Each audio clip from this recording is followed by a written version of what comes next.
behind-the-scenes action of Justin Robert Young setting up at the Collision Conference in New Orleans. Ladies and gentlemen. How funny is this that I'm literally here? So like I am here on the floor, right? And yet the floor is both Wi-Fi wise a nightmare and noise wise a nightmare. So I have to go somewhere else and make it look like it's busy so we can effectively do the show. You are literally inside the conference. Look, folks, he's got signs on both sides of him. So initially they're like, okay, we'll do it in the media room. And right. I'm like, I don't know if you guys, like, it would not be appropriate for me to be like yelling or not yelling, but like speaking at broadcast volume while everybody else is quietly trying to file their stories and do interviews, right? Sure. But they were very, very nice. They're very supportive. They seem very accommodating, yeah. This conference has been extraordinarily... Now, granted, I have not been to a ton of tech conferences. You've been to your share, though. But I've never dealt with a media team that is as eager to help. Awesome. As these guys are. Well, let's get rolling then. You ready? Yeah. Yep. You can see the stories? That's really all I care about. I can see the stories. Okay. We're ready to roll. Here we go. I just looked up value for value in the dictionary, and there's a picture of me, because I went to dailytechnewsshow.com/support and gave a nickel a day. There's all kinds of ways for you to show the love at dailytechnewsshow.com/support. I can't guarantee what picture they'll use for you. When was I in France? This is the Daily Tech News for Thursday, April 28th, 2016. I'm Tom Merritt. Joining me today, live from Collision, New Orleans, Mr. Justin Robert Young. How you doing? A man alone in Collision, New Orleans. This is, New Orleans, Louisiana. We are right here at the Ernst N. Morial Convention Center, where Collision Conf, as it is called in its charming Irish brogue, is well underway. Yeah, that's gonna be our main topic today. Is some of the bot related, natural language processing, machine learning related conversations that Justin got to have with folks like Stephen Wolfram, for instance, and a little bit just about the general sense of tech there, because you were saying that the idea of fund fading doesn't seem to be prevalent. Well, if it is, then we are at that last of the last calls. You've tipped the bartender well all night. They've kicked out the rest of the people by putting the chairs up, but yet here we are getting those Jägermeister shots. It's that Comdex 2000 feel. Hopefully not. Hopefully. Well, yeah. I mean, we can get more into it, but let's start with some headlines. Let's do that exact thing. Facebook announced dedicated Facebook and Facebook Messenger apps are now available for Windows 10. Want to use it on your Windows tablet? You can do that. And Instagram for Windows Mobile is out now as well. All three feature support for Windows Live tiles, and Facebook says they plan to bring Messenger and Facebook apps to Windows 10 Mobile later this year. You got to wonder where Facebook wants to be with desktop apps, because they've got a very specific design quality. They've done well with mobile apps, even when they've had reputations for being kind of cruddy like Facebook was with Android for a long time. They've they've been good and diligent about improving it, and they have wound up buying apps that were very well designed. So I'm curious to see whether or not they continue to move forward with that on, let's say, like the Mac platform. Yeah, and making it for the Windows 10 store seems like something that's not surprising. It's like, oh, our Windows 8 app, you can keep using it, but it's no longer the most recent one, so you might want to upgrade to Windows 10 if you have Windows 10. Bringing Instagram to Windows 10 mobile, though, that's something I know a lot of people have been dying for, or at least people who have Windows phones. And also use Instagram. The HP Chromebook 13 was announced at Google's NYC offices this morning. HP and Google co-developed the laptop, which will be the first Chromebook equipped with an Intel M Skylake processor. Features up to 16 gigs of RAM, 13.3-inch display with an optional 3200 by 1800 resolution upgrade. 2 USB-C ports, 1 USB 3.0 port, headphone jack, micro SD card reader, and all aluminum chassis. Look at them go, boys. The Chromebook 13 starts at $499 and is available for purchase today, scheduled to ship next month. Yeah, we're going to hear a little later in the headlines about Google getting serious about hardware, but this is an example of that, and finding a good partner for in HP to make a Chromebook that makes it serious. I think a lot of folks dismissed Chromebooks as maybe something for education, maybe certain enterprise uses, but not something that a lot of people are going to want. Maybe that's enough to make the Chromebook worthwhile for Google. Those are certainly big markets, but I feel like we're seeing a lot of manufacturers really wanting to iterate on this and maybe attracting a few more users into the pool at the same time. I think certainly the market is better for Chromebooks now than I think they ever have been. At a low cost, there are enough people that live off ubiquitous Wi-Fi. I'm thinking specifically children or people who want secondary machines for very specific reasons. And at $500, it makes sense if it's an attractive, if it is an attractive and robust enough machine. Valve has partnered with BitPay to allow Steam users to pay for purchases with Bitcoin. Makes sense. According to BitPay, Valve was, quote, looking for a fast international payment method for Steam users in emerging gaming markets, countries like India, China, and Brazil, without the high fees or the risk of chargeback fraud that can come with card payments. So lots of interesting things about this. First of all, BitPay getting a big client, Valve being a mainstream company that is now going to take Bitcoins. But I find the most interesting thing is the reason saying, you know what, we can just get around this whole clunky worldwide system by taking Bitcoin. That's significant. You see it in almost every facet of retail, both digital and physical. How do we loosen up the stranglehold of credit card charge fees? Because there are smart people with very smart spreadsheets that smartly look at very large numbers that say if we could only keep that money, we would be that much richer. Now, Bitcoin, obviously something that is done well in not exploding and going away to further strengthen people's belief in it. But ultimately, the risk right now is worth the possible reward of having that many less transactions that have to get charged through another third-party service. I'm telling you, man, Netflix needs to do this in all of those 130 markets that they have, because that is another one of their issues, is finding ways for people to pay on a recurring basis for Netflix. Taking Bitcoin might be an option for them.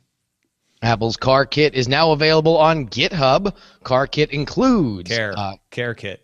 So Care Kit. Oh, I'm sorry. Yeah, because like healthcare. Listen, I care. I care for this headline. I care for you, the listener. And therefore, I tell you, Apple's Care Kit is now available on GitHub. Care Kit includes Care Card for tracking treatment, a symptom and measurement tracker, the Insight dashboard, which compares the first two, and Connect, which shares info with your doctor and family. Care Kit is designed to work well with hospital record systems like Epic. And of course, they have like 4 sample apps that they've been working closely with to get you introduced to it if you're on the consumer side of this. There's a good one if you're diabetic for helping track your glucose levels and all of that.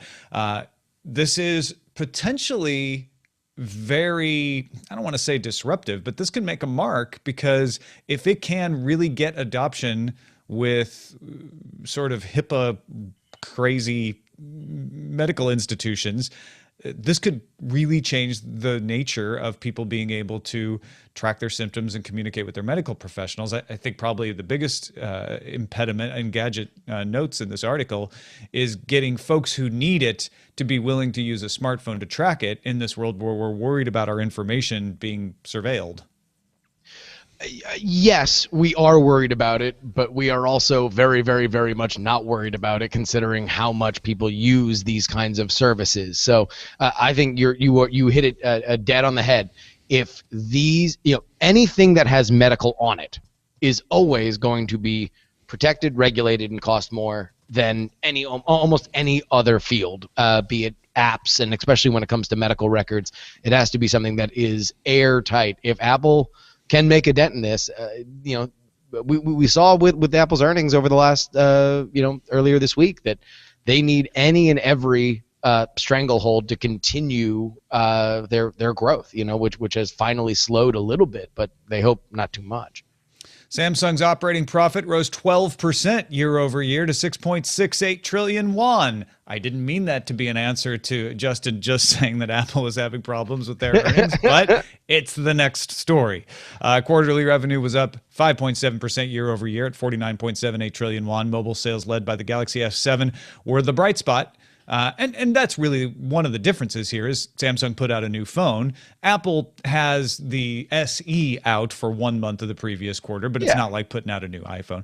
Samsung's semiconductor business bucked seasonal weakness driven by memory sales. That was another bright spot for Samsung because it's not all about phones with them. And the display panel business was the only downer, the sharp decline in LCD panel earnings, although Samsung noted that OLED sales are rising, not only just to themselves with the Galaxy S7, but to other manufacturers as well. And that's one place where Apple might be able to give Samsung a little boost if they put OLED in the next iPhone. Yeah, it's so, and just because this is a show that demands a higher level of context, the DTNS listeners and patrons very much, are owed that, and it is very, we need to be very, very clear that when you compare the earnings reports of Apple and Samsung, like anybody who looks at Apple's earnings and says anything other than, wow, those are insane. However, yes, you didn't continue to grow at this staggering, insane pace, doesn't know what they're talking about. This is certainly, it's good news for Samsung considering they have had a bit more of a fickle road, but, good for them. Yeah, and a more diversified institution too. I mean, Apple's fairly diversified product-wise, but they are a consumer electronics company. Samsung is also making semiconductors, has a financial division, etc. Speaking of that, Samsung announced Arctic Cloud Wednesday to help users store and analyze data from Internet of Things sensors like Amazon Echo, Fitbit, Nest, and Samsung's own devices. Samsung is also selling the Arctic developer boards for making things like UAVs, robots, wearables, and automation products. Arctic Cloud is free for hobbyists with pricing tiers ranging from $3 per device for 100,000 messages. Yeah, and don't forget Samsung offers SAMI or SAMI, an Internet of Things cloud service already, and the SmartThings home devices. So this is another toe in the water of a new business. They're certainly not going to go competing with Azure or Amazon Web Services tomorrow with this, but it's a way to say, hey, we've made it easier. It's a lot easier to connect your stuff, and it's a lot cheaper to do it through us. And the key here is the interoperability. They're not saying, oh, but you have to have SmartThings devices for it to work. Exactly. They're saying we'll work with a bunch of other stuff.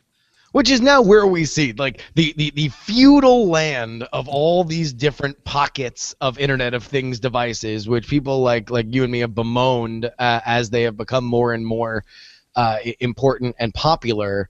Now we kind of see a bit of a, at least overtures being made by companies that put these kinds of things out to say, well, Amazon Echo, there's a lot of different ways that we can plug it in. Samsung, hey, here's a cloud service. These things can talk to each other now. It is encouraging, and I think it's going to be necessary if Internet of Things devices are going to really hit their full potential. Yeah, it's a smart niche too, because Samsung could say, well, if SmartThings doesn't work out for us, we could still make money off of being the middleman.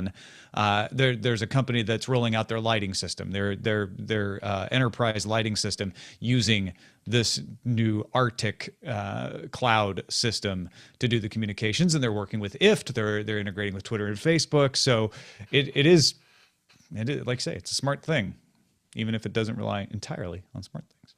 Movidius announced the new Fathom. Wait, hold on, wait a minute. Wait, I just need you to say that one more time because it might be my favorite word this entire podcast. Which? Movidius? Yes. Yes, no. I wanted you to say Fathom again. No. Oh, that's the Fathom neural compute stick. Fathom.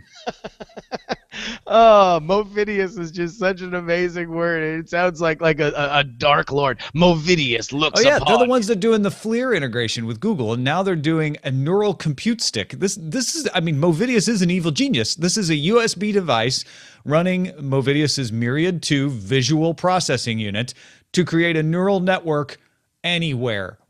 Don't worry about a network connection either. A device with a Fathom plugged in can take visual input or even other data streams and then react with intelligent decisions that you've trained it. The Fathom deep learning software framework lets you run learning algorithms at low power. They say you can do 16 images a second on a single watt. Wow. 1,000 neural compute sticks are going to be given away free to qualified customers, with more being available for sale in Q4. Haven't fixed a price, but they say it'll be less than $100. Mo Vidius is Mo awesome, in my opinion, because that is fascinating, and especially doing so much on such low power.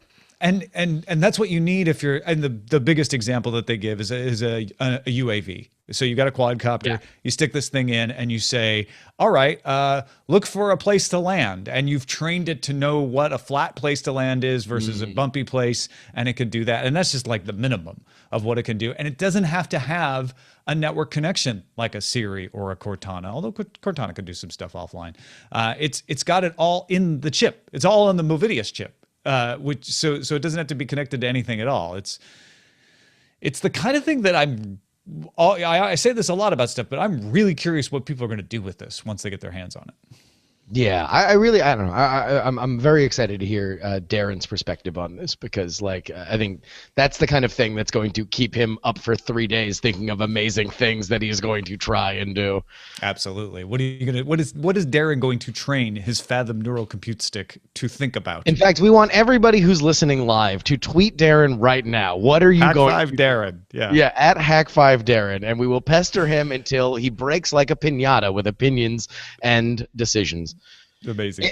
Amazon posted earnings of $1.07 per share on revenue of 29.13 billion. Analysts had expected 58 cents a share on 27.98 billion. Amazon Web Services beat expectations too, with 2.57 billion versus 2.53 billion. Everything's coming up, Amazon. Yeah. Boy, Facebook and Amazon just showing that you don't, just because you're a tech company doesn't mean you're going to have bad earnings. Not that Samsung's earnings were bad either, but Facebook and Amazon just blowing it out of the water these past couple of days. Ars Technica reports that a former Philadelphia police sergeant has been jailed for 7 months after refusing to decrypt two external hard drives after a district court ordered him to, under the All Writs Act. A Mac Pro found in the home of the sergeant was decrypted, but no offending material was found, and the suspect has not been charged with a crime. In fact, his public defender says he has never been charged with a crime. If you're wondering, back in 2000, the Supreme Court ruled that a suspect cannot be forced to divulge the combination for a lock, but has not ruled directly on decryption passwords, which is the basis for the appeal going on, and they're trying to get him released. In fact, they argued that Tuesday, like he should be released until the appeal is resolved. So is this the sergeant taking a stand, like making a political point that he won't decrypt it? Good question. It is the kind of case because, one thing I intentionally did not mention in this main headline is this is accusations of child porn, because that tends to immediately color us to be like, ooh, well, I don't want this person to get away with anything, but we don't know if he's guilty. Yeah. And so this case is not about whether he's guilty. This case is about whether he should be forced to give up his password or not. And I believe that he is taking a stand. Obviously, the nature of the case does make you wonder, is he worried about what's on these hard drives? But that would be true in any case. I think there is more to this, and I'm very interested to see where this goes, because as I'm sure people who follow any kind of crime and police stories know, a sergeant kind of going rogue like that is something that is very, very, very, very rare, and I'm curious to see more context on it. Yeah, and this is the kind of thing where it doesn't really matter that the district court has ruled the All Writs Act can force him to give up the password, because it has to go on appeal. And this is the kind of case that might go all the way to the Supreme Court. And a lot of legal experts have said, oh, you can keep a password to yourself because the Supreme Court has ruled that combinations from combination locks can't be forced out of you. But this court says, well, this isn't the same thing. And so now we're seeing this get contested. So, Tom, you know how Comcast puts data caps sometimes and claims that they're more than enough, and you complain that maybe they're more than enough for now, but not for long, and we'll see if Comcast ever raises them? Yeah, right. You know that? Yeah, right? They're not that gonna old raise chestnut? them. They're just No. going to milk us. Joe, like big fat dairy cows. Data cows. Well, hold on. The cow has indeed jumped over the moon because Comcast has raised those data caps to 1 terabyte beginning June 1st. They've raised the price of unlimited from $30 to $35 to $50 a month as well. But data caps are not in place in all Comcast markets. So if you don't have a data cap, then you don't necessarily have to worry about it. But 1 terabyte beginning June 1st for those that did have them before. And it seems as if they are at least kind of getting to the idea of, all right, people are going to really opt hard for this unlimited thing, so let's put the price up now so it is more palatable for us when people kind of take it more seriously. Yeah, and that's extra, $50 extra a month. So the idea, what Comcast has done is said, we're not going to put hard data caps that you can't go over. In fact, they don't like us to call them data caps because you can spend a little bit of money to get extra gigabytes every month. Yeah. But what they're trying to do is say, if you want more data, pay us more. Let's see how this goes. Giving you a terabyte is acknowledgement that they aren't trying to just trick you into paying a lot of money. Yeah. They are trying to find a level that they think the majority of people will fall under. They say 99% of their customers use less than a terabyte a month. That said, it's also been shown that these data caps generally have no impact on data congestion on networks. So, because that's more about simultaneous usage than total usage over the month. So this really is just about monetization. But they're not trying to gouge you as bad, I guess. They're not data caps, Tom. They're data suggestions. They're friendly suggestion from data Comcast. chapeaus. Yeah. Bunch of other stuff in the news today. The iOS App Store now is categorizing Twitter as news instead of social networking. That's Twitter's request. They've moved themselves to the news section. Recode reports Motorola president Rick Osterloh, who left Lenovo last month, is headed to Google to run a new hardware division, overseeing not just that cool Chromebook we talked about earlier, but Nexus devices, Chromecast. Glass gets moved away from Tony Fadell and into this new division. The on-hub routers will be in there as well. Investor Carl Icahn told CNBC he sold all his Apple stock because he doesn't like China's attitude towards Apple, but he thinks Apple's still great and he loves Tim Cook. Carl Icahn with a strong opinion? Yeah, right? I know, shocking. Everything. Strategy Analytics showed worldwide smartphone shipments dropping for the first time since they began tracking smartphones. On the contrary, IDC shows them flat, but neither one of those are good news. Both firms rank Samsung first worldwide, followed by Apple, Huawei, Oppo, and Vivo. Xiaomi getting kicked to the curb here. And finally, YouTube announced a new plan to essentially hold money generated from disputed content ID claims until the claim is resolved, so that YouTube can keep making money and then they'll give it to the victor if both people are trying to monetize it. I said finally, but you know what? There's one more thing. UK transit investigators have found no evidence one way or another that a UAV struck a British Airlines flight that was landing at Heathrow Airport. They say, we've no evidence it struck it. We can't rule it out either because the pilot said that's what he thought he saw, but we can't tell. I feel like we need our own Sherlock Holmesian kind of title to this ongoing British aviation mystery, because it feels like every time I'm on this show, there's a new chapter that unfolds. The invisible drone of Heathrow. Yeah, the Phantom of the Skies. Yeah, the Phantom of the Skies. But a bunch of little stuff here, but it's all kind of interesting. Google sort of, they've pulled the Nexus 9 out of the store, by the way. And it sounds like they're really trying to consolidate a hardware strategy and get into it for real, doing kind of the Microsoft thing from the other end, making some flagship devices. I don't know that this means they'll start manufacturing them, but taking more of a hand in the design might be why they would need a Rick Osterloh. Well, and they should. They absolutely should, because a lot of the awesome stuff that they create deserves hardware that works very specifically with them. Hey, thanks to Greg and Cold Spring, Husky Caucasian, Motang, T-Glass 1976, TM204, and everybody who submits stories on our subreddit. Submit your stories and vote on them. Be one of those folks. dailytechnewsshow.reddit.com, and that is a look at the headlines. So, tell us a little bit more about the Collision Conference. You mentioned in your report yesterday, these are the same folks who do Web Summit, which is insanely popular over there in Dublin. What is this conference? Well, that was really what I wanted to get into in my report yesterday. And even then, having spent more time here, there is really only one thing that it is built almost from the ground up to do, and that is to network. It is as if a tech conference of all the different stripes of tech conferences have all been stapled together on one big event, so everybody can kind of collectively be the cool kids and blow it off halfway through and head off to the bar. Because Collision is very specific. I mean, listen, this is a conference where there is no official programming after 4. Because they want everybody to go to their happy hour events. They want everybody to go to their big dinners that they have. They are, there is as much floor space dedicated to this speed dating round where people who have paid for booth space can interact with VCs and people in the industry so they can get notes on both their product and presentation.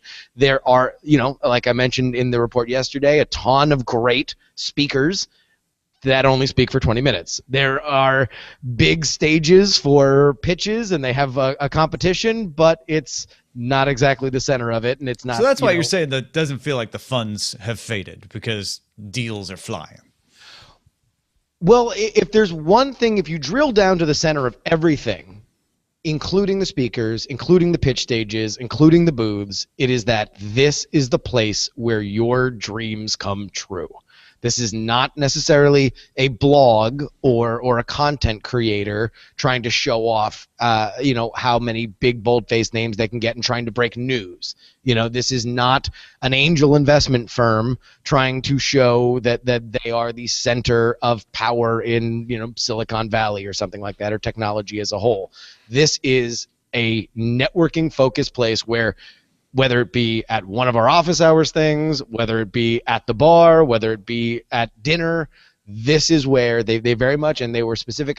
This didn't make my piece yesterday, but they are very specific in their mythology, and I don't say that in any kind of negative way. This is their own story that they are telling to people that would like to come to Web Summit or this or any of their other events.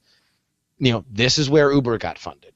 This is where, this is where you go from 0 to 100 million, and I mean that in some metaphorical unit of speed and not necessarily funding, like that. And that's where it's interesting, because all we hear on the press side is, oh man, everybody's tapping the brakes. Now the mutual funds are out of these, big tech companies, and the VCs are slowing down.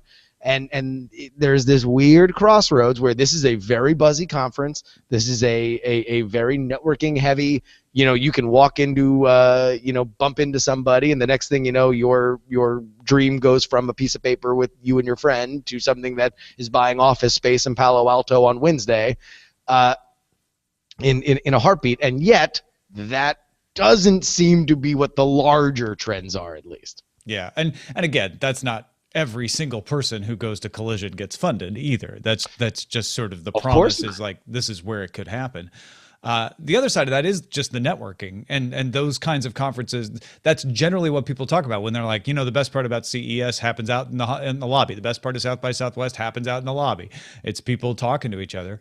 And that's one of the reasons that we were curious to take them up when they said, hey, would you guys like to send somebody down here? You got a chance to sit down and chat with Stephen Wolfram, one of the greatest minds around machine learning.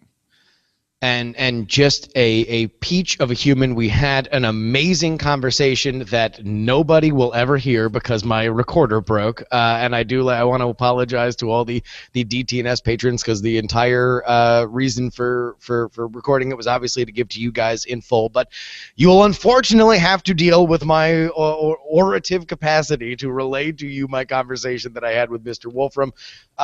Specifically this. He's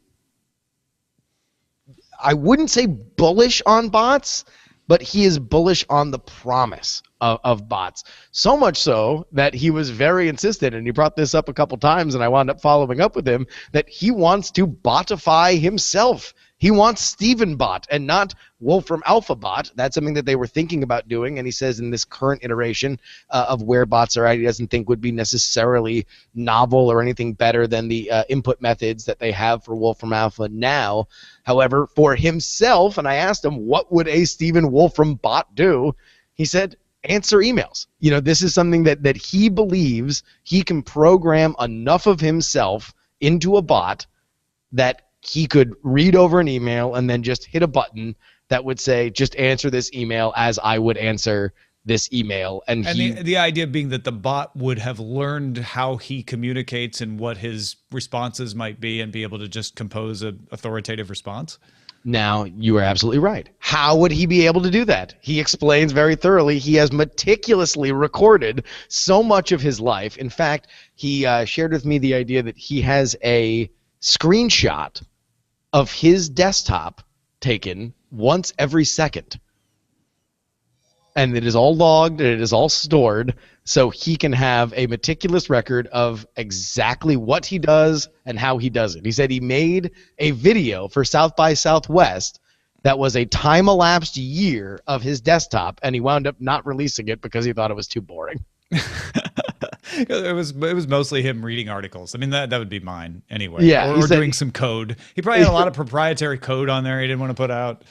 Yeah, well, I mean, for him, he said, yeah, you know, it's just my emails kind of going up and going down. Yeah. You know, I'm like, well, Steve, I think people might find you a bit more interesting than you might find yourself. Is why he wants a bot, though, because he realized this is all I do. I'm looking at my screenshots, and all I do is answer email. And of course, it's the perfect type of thing. But he said something else to you I thought was interesting about processing images, right? Because when you talk about taking screenshots, that implies that there's enough data from those screenshots that could be recognized. Certainly so. So one of the and I say this in the warmest possible sense that Steven Wolfram is a quirky individual, and I think anybody who has watched him speak or has followed his career will know very well what I'm talking about. So he shared with me the idea that Wolfram Alpha is a tremendous resource for students. Students use it a lot. And it was funny because when I was lamenting on Twitter yesterday the fact that this interview as a recorded a clip was lost, I had a teacher email me and say, oh, that's really disappointing. My students love Wolfram Alpha. So I promised to share this story, and here it is. Steven Wolfram is well aware that there are students around the globe right now that are using the image recognition a portion of Wolfram Alpha to take pictures of their homework, hoping that Wolfram Alpha will solve their homework for them. Now, quirky, funny, all that.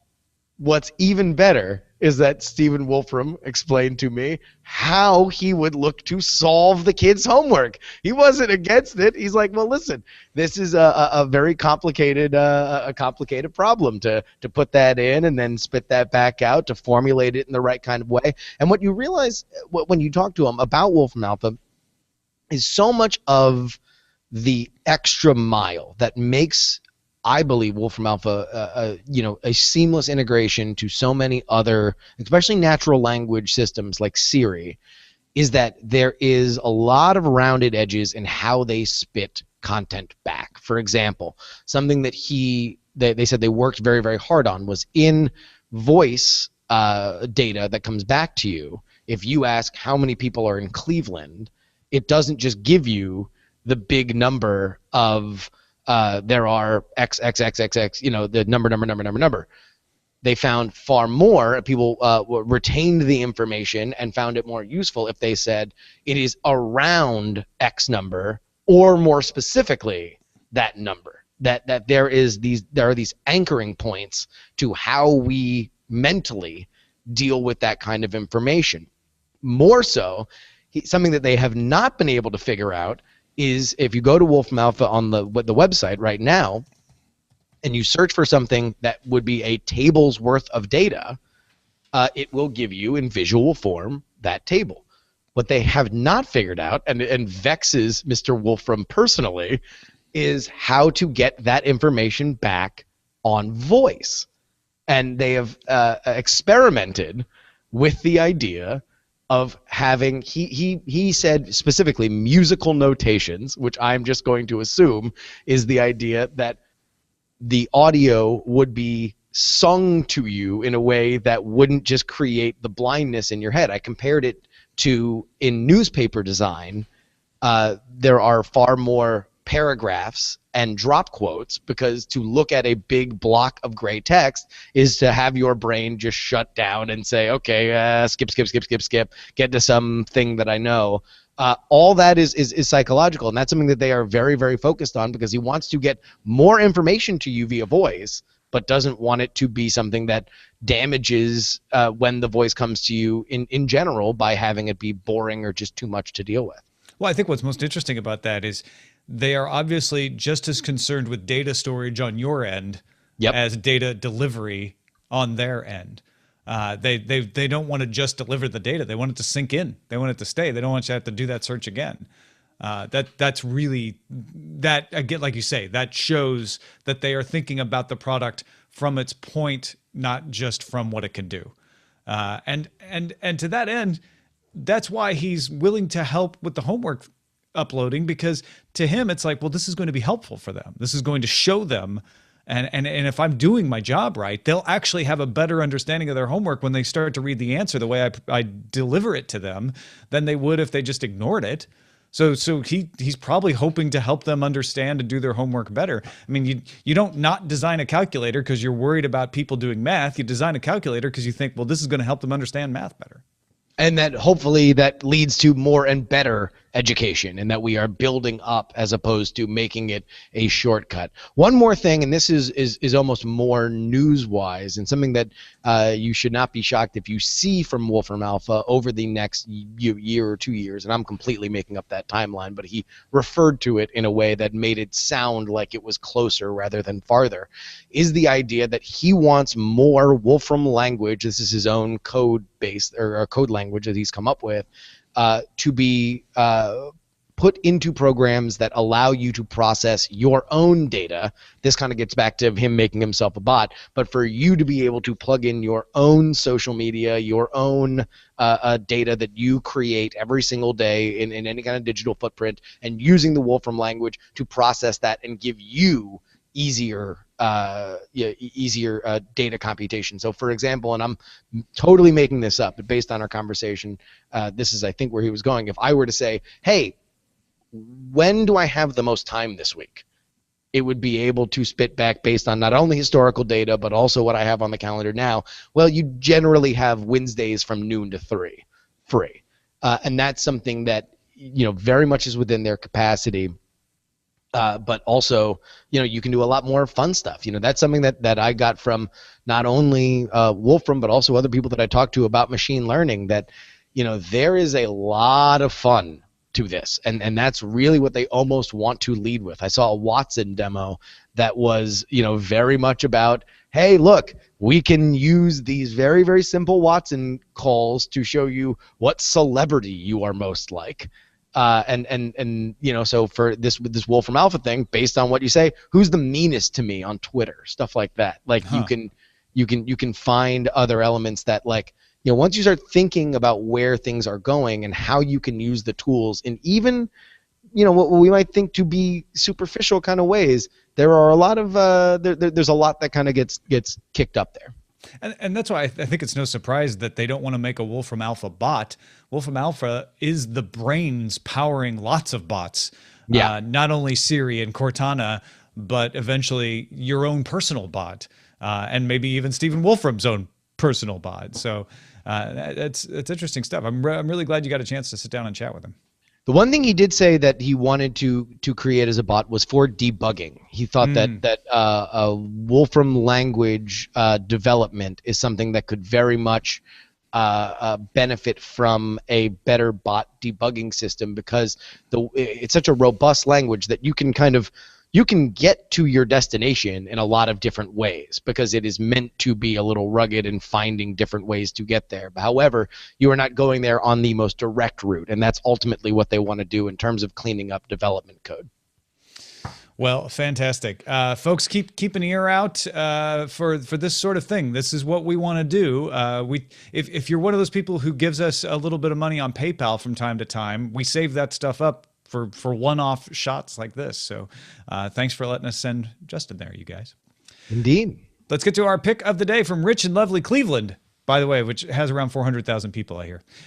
He says, I found an online simulator for the fantastical Library of Babel as described by Jorge Luis Borges in the story of the same name. Basically, the Library of Babel in that story would contain every possible combination of around 1.3 million characters, including lowercase letters. So, in other words, every book ever created, every book that could ever be created. And Rich says, of note, a real-world simulator at virtually any physical scale would exceed the size of the universe several times over. So they don't have that, but it's kind of amazing what they do have. At libraryofbabel.info, there are approximately 20,500,000 books of random words that include reference to the Daily Tech News Show. He even attached one in his email to me. It's amazingly pointless, as Borges himself points out in the story, but it's something I always wanted to see, so I'm glad someone actually had the dedication to make it. Now, again, the complete combination of all possible books would be 1.3 million characters or so. This simulator at libraryofbabel.info contains all possible pages of 3,200 characters. So, but still, that's 104,677 books, 104,677. Sorry. That is fascinating, and look at that. You know, like a million monkeys on a million typewriters. We finally got Daily Tech News Show. Yeah. Send your picks to us, folks. Feedback at dailytechnewsshow.com. You can find more picks at dailytechnewsshow.com/picks. Damian and I were having an interesting email conversation yesterday. He wrote in, this is his original email, and said, okay, I've been given some thought to the possible effects of a broad law such as the Burr-Feinstein proposal. Remember, that's the one that says you have to make your data intelligible if the court says you do. He says, make unintelligible seems to be aimed at encryption, but may also spill over onto securely wiping a hard drive by overwriting it with pseudo-random data. From what I understand, it doesn't state that the process needs the intent of being reversible. So if you made your files unintelligible by randomizing their bits, would suddenly wiping your hard drive become illegal? Now we went back and around because I said, well, it's not the law doesn't say make unintelligible. The law says if the data is requested, you have to make it intelligible. And I said, I think the reason this wouldn't apply is that if you don't have the data, if the data is deleted, then you can't say you have the data, now make it intelligible. But Damian rightly pointed out, deleting data usually just means overwriting it or deleting a file allocation table or, you know, or just putting nonsense over it. You've therefore maybe do, in a sense, have the data. You know, Tom, I think you just need to calm down with this. Because at the end of the day, there's no way that a well-intentioned law can live far beyond its initial usefulness and then come back to bite people, which is something I read in the All Writs Act. Yes, of 1789. Of 1789. No, I mean, part of me wants to tell Damian, like, no, this law will not be interpreted that way by judges. We should be so lucky that judges understood how deleting data really doesn't delete data, and then they would have such a greater understanding of technology. But there is and I've made this analogy before. Of like, well, if you want to be the safest, you shouldn't allow data to be deleted ever, because you might need it later. Well, I mean, and also it's just as much about lawyers making cases and setting precedent as it is about judges making rulings. So, you know, it only takes one prosecutor to make that case and have it become precedent, and then all of a sudden we have you know, a lot of people looking at that because again, the knowledge base isn't necessarily high. Anyway, thanks, Damian, for the thought-provoking email. That was great email. Fun. Yeah. And thank you guys. Thank you, Justin Robert Young, for heading down to New Orleans and dealing with all of the foot pain that a conference can bring you. So a couple of gigantic thank yous that I need to put out. First and foremost, to the people at the Collision Conference. They have been tremendously accommodating. They are a very, very proactive and aggressive in terms of helping media outlets. There are a ton of people here covering things, and a lot of people are getting great coverage. They were great as being middlemen to a lot of the speakers. So thank you to the Collision Conference for bending over backwards. But really, the big thank you that I need to give is to the supporters of this show and the patrons. Again, we are shoulder to shoulder. There were bigger outlets than Daily Tech News Show that did not get 30 minutes to sit down with Stephen Wolfram. It is because you guys put me in this conference that we were able to do that. And apologies for not bringing you more, but the fact that it happened came because you guys were able to do it, and there's definitely a moment when you're sitting, shoulder to shoulder and elbow to elbow with Reuters and The Verge and all these other far larger organizations that we're a scrappy group of rebels, and I was very, very excited to represent us in the media scrum this week. DailyTechNewsShow.com/support, folks. If you want us to continue to try different things, try out things. This is how we figure out what's good stuff and what isn't. So please, thank you for supporting us and telling folks about us. And those of you who support us on Patreon to keep the Daily Show coming, we're getting closer and closer to that full every week, day 6 with Peter Wells. And I know he really wants to just be doing it every week. So patreon.com/DTNS. Anything else, Justin, before we let you go? No. Justin R. Young on Twitter and Bon Ton Roulette.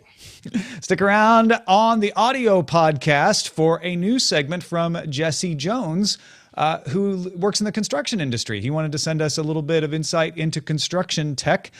You can also find that in the treasure chest on its own if you're a patron at the $5 level. Our email address is feedback@dailytechnewsshow.com. You can give us a call at 512-59-DAILY. That's 593-2459. Catch the show live Monday through Friday, 4:30 p.m. Eastern at alphageekradio.com and diamondclub.tv, and our website's dailytechnewsshow.com. Big thanks to Scott Johnson, Jen Cutter, and Roger Chang for minding the store yesterday. We're back tomorrow with Darren Kitchen and Len Peralta. Talk to you then. This show is part of the Frog Pants Network. Get more at frogpants.com. Diamond Club hopes you have enjoyed this program. Movidius! Movidius, Natural Language Processing. Oh, man. You say Movidius. So when you coming back? You coming back today or tomorrow? I'm popping right out of here to the airport and Nice. and flying on home. Yeah. So next big thing on my calendar is the Night Attack. Live 2 in San weeks. Francisco. Yeah. No, not this Saturday, but next Saturday we are Night Attack Live piano fight. Probably should have plugged that. Oh well. Yeah. We'll get that next week. I have a feeling we're all right on crowd. So. So title wise, Wolfram ate my homework. like a wolf ate my homework, like a dog ate my homework. Hungry like a Wolfram. I'm a sucker for a Duran Duran delusion, so I may be Sure. overreacting there. Dark Lord Movidius is good too. Movidius is Mo Awesome. They're not data caps or data suggestions. That was good. I love that. Collision with Destiny. Oh, I submitted that one, so I like it. Data cows. Tech gumbo. Steaming with Bitcoin or steaming hot Bitcoins. That sounds like something you'd find on Urban Dictionary. Yeah, right? I have to say I'm partial to a Wolfram ate my homework. Yeah. I can go with that. Justin, what do you think? I think that's that to me was easily the most quirky. That and the idea that he wants the tables to be sung to you were the most the music the most of the quirky, tables. fun elements. Yeah. I mean, and when you think of God, I mean, listen, that dude is a genius in the purest sense. He is an intellectual giant, so much so that he took, listen, this is a dude who took on science itself, the concept of science. So it's like he is certainly boundless in his ambition for what he can think through. But when you think about it, you're like, okay, well, that sounds kind of stupid. And then you think about it and you're like, oh wait, that is what we do. Like, our brain is just like quirky in its way that it wants to accept data, and if you try to give it too much dumb data, then it rejects, and it makes you think about stuff like wearables. We get a ton of data from wearables, and we have no idea what to do with it, and so it makes you question exactly how good these wearables are to begin with, until we get a better way for us to feel good about the fact that we are collecting all of this stuff. So it really is. It definitely makes you think, and it shows you why Wolfram Alpha has been as successful as it has been, and I think it bodes well for where it goes in the future. I mean, think about it. If we can get hungry like the wolf stuck in our head, wouldn't you rather use that power for good and get some data that you actually wanted to know stuck in your head? Like, yeah, I mean, makes perfect sense. Just think of it like, okay, well, what's been the population of Cleveland for the past 5 years? And then read that to me in a way that like makes me really understand, the difference between 2012 and 2011. Yeah, that's hard to do without it sounding dry and kind of boring. But if there is a way to do that gives you the same feeling as you do when you visualize it. Another thing. I've had the Cleveland demographic table stuck in my head all day, Justin. So one more thing that he said that'll be exclusive here to the after show is he actually kind of, and again, this is a man who took on science, right? So I don't think that he necessarily has a ton of sacred cows, or nor was he really necessarily going after the principle, but he was talking about the Turing test and how Alan Turing, in designing it, that we think that it is a more elastic premise than Turing initially thought of it as. Like that Turing was looking at the Turing test based on the technology of the day. Mm-hmm. And as it is now, we do go back and forth with machines all the time, using voice to visual, or text to visual, or visual to voice. Like there are a lot of ways that we go back and forth with somebody, that if the onus was on to humans to say, hey, give me this kind of data, and then it was typed back to you, that would be indistinguishable. And what we almost gloss over is the idea that we have always had, we are almost blind to the idea that we have so many diverse ways to communicate with each other in technology, and that in mixing those, and mixing and matching those, maybe we've already got systems that are indistinguishable from a human, if you were to put it in a situation where you also had these restrictions that mm-hmm. I can say a thing into a microphone, and then you respond either via text or via picture or something like that. Yeah. It's fascinating. Yeah. The inelasticity of it is something I hadn't thought about before. Dude is smart. I'm just going to go ahead and let y'all know. Stephen Wolfram headline, folks, breaking news. He's a smart human being. And I will say this. I had another interview with somebody that I won't name, but they were very, very smart. They were very intelligent, and they were so smart and so intelligent that half of what they said went right over my head, and there was a lot of me very politely nodding and smiling. Stephen Wolfram is somebody that is a legendary genius, and was always, I think he understands, like Wolfram Alpha, that there is a human nature to the explanation of tech, and I think that breathes through in everything else that he does. It shows in those random edges, or rounded, not random, rounded edges that you're talking about. Like he puts a priority on you understanding what he's trying to tell you. Yeah. He's also very, very proud of Wolfram language. Like that dude, if he could write a diss track freestyle on every other computer language, he would do it, because he is very, very proud of, he is one bejeweled chain away from how proud he is of his creation. Yeah, don't step to Wolfram language. All right, well, I'm going to head off to the airport. All right, man. Well, thank you so much for going down there and covering that stuff. And is there anything else to throw in the treasure chest that you have? So I in my haste to clear stuff off the card, I deleted the raw files of the interview with the one of the organizers. It was the interview that I chopped up for. Sure, the one from yesterday, yeah. For this thing from yesterday. However, I think I can pull that full interview back out of the GarageBand file that I have. Okay. So we can throw that in, and then I have a partial interview, the first 3 minutes of my interview with somebody that works on machine learning. So I can throw that in as well. And also after, man, I'll tell you what, my recorder, a robust piece of technology that only now, having been so frustrated with it, I had to, understand it more. Do I realize exactly how stupid I was on so many levels about how I was using it throughout. Man, live and learn. That's all there is to it. That's what you do. Yeah. Anyway. I mean, I've deleted whole interviews that took me a half hour to record and then had to do them over again. I'm just going to bring you all in on a very complex moment in my life that happened yesterday afternoon, and it was at the exact moment that I realized that our entire interview was on 2 corrupted files. Stephen Wolfram stood up from the seat that he was sitting in front of me and shook my hand and said, "Those were very good questions."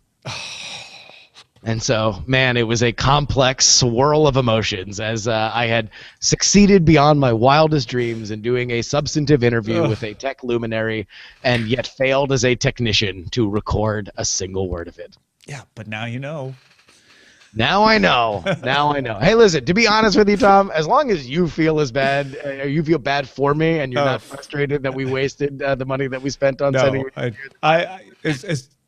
that said shivers up my spine just you telling that story because I've been there. It's not a good feeling. Anywho, all right, guys. Well, I will see you on the flip side. All right, man. Safe travels. Talk to you soon. Yep. All right. Bye, Roger. Hi, Ellie. We are in upload mode now, and Ellie is in sleep mode now. So I think we're just gonna hop off of the stream for now. But thanks everybody for watching, and we'll talk to you tomorrow with Darren and Lynn. Bye.